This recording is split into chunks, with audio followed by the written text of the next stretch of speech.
இப்போ சரியா பாருங்க ரிதா.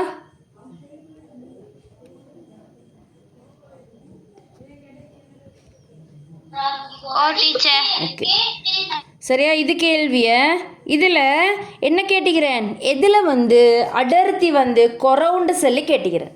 எதில் அடர்த்தி வந்து குறம், திணிவு குறைஞ்சாலுக்கு தான் அடர்த்தி குறைவாக இருக்கும். திணிவு கூடினா அடர்த்தி என்ன செய்யும், கூடும். அப்போ யாருக்கு அடர்த்தி குறவு, இவருக்கு தான் திணிவு குறவு. அப்போ இவருக்கு தான் அடர்த்தி குறவு. மார்க் பண்ணிக்கோங்க.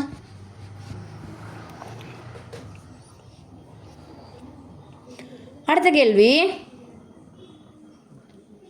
300 கிராம் திணிவுள்ள 3 திரவங்களின் 300 கிராம் திணிவுள்ள 3 திரவங்களின்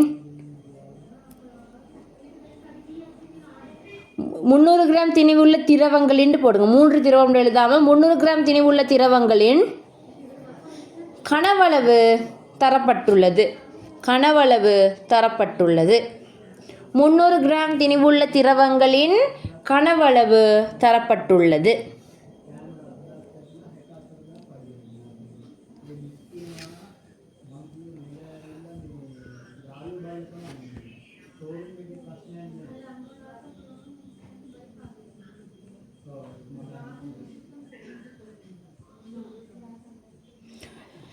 ஒன்றாவது 400 மில்லி லிட்டர், ரெண்டாவது 200 மில்லி லிட்டர், அடுத்து 100 மில்லி லிட்டர். 3 பேர்த்துலையும் திணிவு சமன். யார் மட்டும் மாறுற, கனவளவு. இப்போ பாருங்க, கனவளவுக்கும் அடர்த்திக்கும் என்ன தொடர்பு, அதை வச்சுக்கொண்டு செய்யணும்.